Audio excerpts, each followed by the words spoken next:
இன்னைக்கு நான் எதுவும் கெட்ட வார்த்தை பேசலை.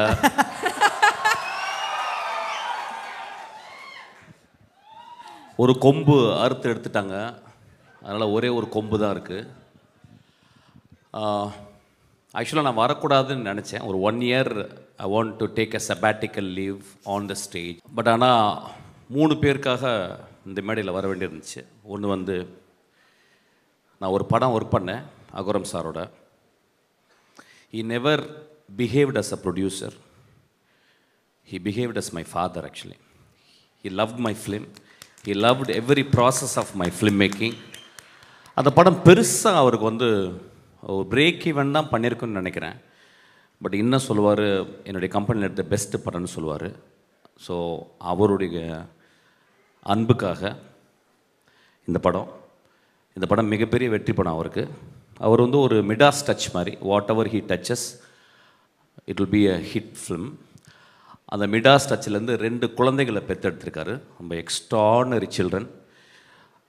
எனக்கு தெரிஞ்சு இந்த ஏஜில் இந்த 2 குழந்தைங்க ஒர்க் பண்ணுற மாதிரி கிட்டத்தட்ட everyday they come to the spot வந்து பார்த்து ஒரு 8 ஹவர்ஸ் உட்காந்து என்ன நடக்குதுன்றதை தெரிஞ்சுக்கிட்டு the support they gave for the encouragement to the அஸ்வத்தோ இல்லை எல்லாருக்குமே ஃபென்டாப்ளஸ். அந்த 2 குழந்தைகளுக்கும் இந்த வாழ்த்துக்கள்.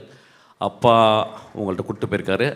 நிச்சயமாக நீங்கள் நல்ல படங்கள் எடுப்பீங்க. என்னுடைய மனதார்ந்த வாழ்த்துக்கள். அதுக்கப்புறம் வந்து பிரதீப், கடைசியில் வரேன்டா உனக்கு.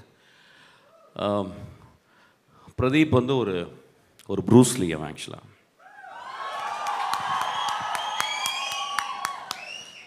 இன்னும் அவன் எதுவும் ஃபைட் படம் பண்ணலை. ஒரு வேளை என்கிட்ட பண்ணாலும் பண்ணுவான்னு நினைக்கிறேன்.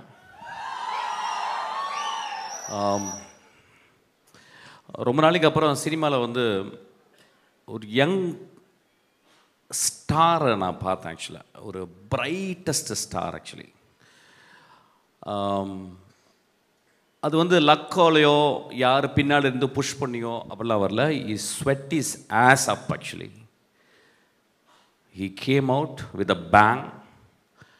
and next படம் big bang. அதுக்கப்புறம் ஆக்டராக இந்த படத்தில் வந்து ரொம்ப ரொம்ப சென்சிபிளாக நான் பார்க்குறேன். அவனுக்கு நான் தான் ஆன்டகானிஸ்ட், நான் தான் வில்லன் இந்த படத்தில். அவனுக்கு நல்ல வில்லன் ஆக்சுவலாக. ஸோ எனக்கும் அவனுக்கும் நாங்கள் நிறைய சீன்ஸ் வரும்போது நாங்கள் இன்ட்ராக்ட் பண்ணி பேசுவோம். Is a most dedicated artist அவன். ஆக்சுவலாக ஒரு வெரி டைரக்டர் ஃப்ரெண்ட்லி ஆர்டிஸ்ட். இன்றைக்கி இருக்க நிறைய ஆக்டர்ஸ் அந்த மாதிரி கிடையாது. ஒரு கிளாப் பண்ணுவோமா? நான் ரொம்ப முக்கியமான விஷயத்த சொல்கிறேன். ஒரு டைரக்டராக எனக்கு தெரியும், not that many people are very director friendly actors. ஒரு 4 படம் வந்தோடனே ஈகோ வந்துடும். அப்புறம் ரசிகர் மன்ற தலைவர்கள் பாலெல்லாம் ஊற்றுவாங்க. அதுக்கப்புறம் உயரமே ஆகாமல் 2 அடி வளர்ந்துருவாங்க. அதுக்கப்புறம் வந்து நுனிநாக்கு ஆங்கிலம். அப்புறம் 200 பேர் பின்னாடி வருவாங்க, எதுக்கு வராங்கன்னே தெரில. Then they forget actually. But on the ஸ்பாட்டில் மோஸ்ட்டு ஹம்பிளஸ்ட்டு ஆக்டராக நான் அவனை பார்த்தேன். என் தம்பி இருக்கான் விஜய் சேதுபதி. அது இந்த இடத்துல பேசக்கூடாது, நான் ட்ரெயினில் பேசிக்கிறேன். ஸோ அவன் ரொம்ப ரொம்ப ஹம்பிளாக. இப்போ வேறு யாராவது பெரிய ஆளை சொன்னால் சொல்லுவாங்க, உடனே அடுத்த படத்துக்கு ஐஸ் வைக்கிறதுக்காக பேசுகிறாங்கன்னு. ஒரு வெங்காயமே வேணாம், பிரதீப் எனக்கு படம்லாம் கொடுக்க வேணாம் நீ. ஒரு கேரக்டரை ஆக்டர் ப்ரிப்பேர்ஸ் அப்படிம்பாரு ஸ்டானிஸ்லாவ்ஸ்கி. அதை படிச்சிருக்கானு தெரியல, நான் படிச்சிருக்கேன். பட் ஆனால் அவன் வந்து very few books he has read on film making, like save the cat அந்த மாதிரி 2-3. So he is so meticulous about his character. அவன் dialogue it was very astounding to be with him actually. எனக்கு இந்த ஒரு சின்ன ஏஜில் இவ்வளோ ரசிகர்களை வந்து அவன் எப்படி, நான் நிறைய அவனை பற்றி எங்கள் அசிஸ்டன்ஸ்லாம் பேசியிருக்கேன். ஆக்சுவலாக நான் சொல்லும்போது அசிஸ்டன்ஸ் நம்ப மாட்டாங்க அசிஸ்டன்ஸ், ஏன்னா அசிஸ்டன்ஸ் என்னை விட திமிரு பிடிச்சவங்க.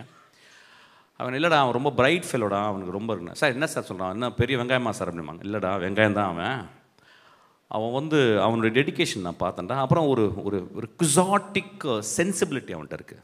ஒரு சென்சிபிலிட்டி, ஒரு மாதிரி சென்சிபிலிட்டிடா அது வந்து அவன் டெவலப் பண்ணியிருக்கான். I think is going to scale heights. அவங்க கூட ஒர்க் பண்ணது வந்து ரொம்ப ப்ரௌடாக ஃபீல் பண்ணுறேன். அதுக்கப்புறம் தம்பியோட ஒரு நாள் அவங்க கூட ஒர்க் பண்ணேன். ஸோ ஐ திங்க் நாங்கள் ஒர்க் பண்ணிகிட்டே இருக்க போகிறோம் நிறையா ஆஸ் அன் ஆக்டராக. சூப்பர்டா, பியூட்டிஃபுல்டா, லவ் யூ. உனக்கு நீ 200 வருஷம் வாழணும். நீ ரொம்ப நல்ல பையன். நீ இதே மாதிரி இருடா, இன்னும் ஒரு 50 வருஷம் ஆனாலும் இப்படியே இருடா. உனக்கு வெற்றிகள் வந்து குமிஞ்சிக்கிட்டே இருக்கும் உனக்கு. ஆக்சுவலாக I know that you are a very good hearted fellow. Actually I know that it's very very rare in cinema. Actually you have to understand and nurture it. Then Ashwath வந்து very terrible director to work with actually. ஏன்னா அஸ்வத் வந்து 2 விதமாக advice. Ashwath வந்து எப்படின்னா வந்து ஸ்பாட்டில் இருக்கும்போது ரொம்ப டிக்டோட்டரியில் இருப்பான். அதாவது வந்து ஒரு டயலாக் பேசும்போது கூட நானும் பிரதீப் நாங்கள் கேலி பண்ணிப்போம். பிரதீப் லைட்டாக மிஸ் பண்ணுவான். உடனே வந்து இல்லை அப்படி பேசக்கூடாது, இப்படி பேசு, இந்த வார்த்தையை இங்கே பேசு அப்படிமா. அப்புறம் நடக்கும்போது ஒரு ஸ்டெப்பு விட்டு 2 ஸ்டெப்பு இப்படி போகக்கூடாது, ஒரே ஸ்டெப்பு தான் அப்படிமா. நாங்கள் 2 பேரும் சிரிச்சுப்போம் ஆக்சுவலாக. பட் நாங்கள் 2 பேரும் டேரக்டர்ஸ், எங்களுக்கு தெரியும் நாங்கள் இருக்கும்போது நாங்கள் அப்படி தான் இருப்போம். ஸோ ஒரு டேரக்டர் அப்படி தான் இருப்போம். நடிகனாக இருக்கும்போது எங்களுக்கு கஷ்டமாக இருக்குது. டேரக்டராக இருக்கும்போது அந்த ப்ராசஸ் வந்து we cannot enjoy, but we have to understand actually. So such a hard working, very smartest guy. ரொம்ப சிம்பிளாக இந்த படம் ஹிட் ஆகும். படம் பெரிய ரொம்ப எகிரி குச்செல்லாம் அப்படிலாம் பண்ணணும்னு இல்லை, ரொம்ப சாதாரணமாக அந்த படம் ஹிட் ஆகும். ஏன்னா இந்த படத்தில் ஒரு அழகான மாரல் சொல்லியிருக்கான். ஒரு மாரல், அதாவது இந்த காலத்தில் இளைஞர்களுக்கு சொல்ல வேண்டிய, இந்த காலத்துக்கு இளைஞர்களுக்கு எப்படி சொல்லணுமோ அந்த மெத்தடில் ஒரு மாரல் சொல்லியிருக்கான். So it's a story, it is not a simple story, it is a deeply ingrained in morality. எனக்கு அதனால தான் அவனுக்கு ரொம்ப பிடிக்கும். ஒரு காலேஜ் பையன் வாழ்க்கையில் எப்படி இருக்கணும் அப்படின்றத அவன் அனுபவத்தை வச்சு வீவ் பண்ணி சொல்லியிருக்கான். So it is a very very important film. சொன்ன விதம் வந்து ரொம்ப ஹாப்பியாக, என்னை மாதிரி சீரியஸாக சொல்ல மாட்டான். எனக்கு வந்து இப்போ நான் வந்து ஒரு லஞ்சு சாப்பிட்டேன்னா அட்லீஸ்ட் ஒரு தலையாவது அந்த லஞ்ச் பாக்ஸில் மேலே இருக்கணும், இல்லைன்னா லஞ்ச் சாப்பிட்ட மாதிரி இருக்காது. பட் அவன் ரொம்ப கூலாக நிறைய பெண்கள்லாம் வச்சு ரொம்ப ஹாப்பியாக சொல்லியிருக்கான். It is a methodology, different methodology, but is a very very meticulous director. Direct பண்ணும்போது நிறைய டேக்ஸ் வாங்குவான். அதுதான் ரொம்ப சந்தோஷப்பட்டு நான் டப்பிங்கில் போயிட்டு அப்பா ஃப்ரீயாக போனேன்னா டைரக்ஷனோட டப்பிங்கில் நிறையா டேக் எடுத்தான். நான் வந்து ஒரு 4 டிஸ்பிளேஸ்மெண்ட்டு, ஒரு நிறைய ஊர்கள், காரைக்குடி, திண்டுக்கல், மதுரை, மெட்ராஸு, யூரோப்லாம் நிறையா போயிட்டு வந்திருக்கேன்னா. ஆனால் அவன் ஒவ்வொரு வார்த்தையும் சொல்லிக் கொடுப்பான். சார் இங்கே வாங்க அப்படின்றத இங்கே வாங்கன்னு சொல்லுங்கள். நான் சொல்லுவேன் இங்கே வாங்க, இல்லை சார் அப்படி சொல்லக்கூடாது, இங்கே வாங்க அப்படி சொல்லுங்கள் சார். எனக்கு ஒன்றும் டிஃப்ரென்ஸே புரியாது. கடைசியில் அவன் சொல்ல நான் திருப்பி பீட் பண்ணி அவன் சொன்ன மாதிரி இங்கே வாங்க அப்படிம்பேன். ஆக்சுவலாக அந்தளவு மெட்டிகுலஸ்ஸு. இது ஏன் சொல்ல வரேன்னா, see these are all strengths. இதை ஏன் நான் ஹைலைட் பண்ணி பேசினா, these are all strength. நீ கடைசி வரைக்கும் அப்படி தான் இருக்கணும். you are going to scale heights again. But என்னென்னா நான் என்ன சொல்லுவேன்னா, அடுத்து உடனே இன்னொரு ஜாக்பாட் அடிச்சிட்டேன், சிம்புக்கு படம் பண்ணிட்டேன். மை அட்வைஸ், ஏன்னா ஏன் சொல்கிறேன் அட்வைஸ் சொன்னேன்னா, என்னுடைய நிறைய லெக்சர்ஸ் வந்திருக்கான். அதை வந்து ரொம்ப ஹம்பிளாக என்கிட்ட சொல்லியிருக்கான். உங்கள் இன்டர்வியூஸு, உங்களுடைய லெக்சர்ஸ் எல்லாம் நான் கண்டினியூஸாக வந்து பார்ப்பேன் சார், பெரிய இன்ஸ்பிரேஷன்ஸாக சொன்னான். நான் என்ன பண்ண சொல்கிறேன்னா, இப்போ you are a very very talented man.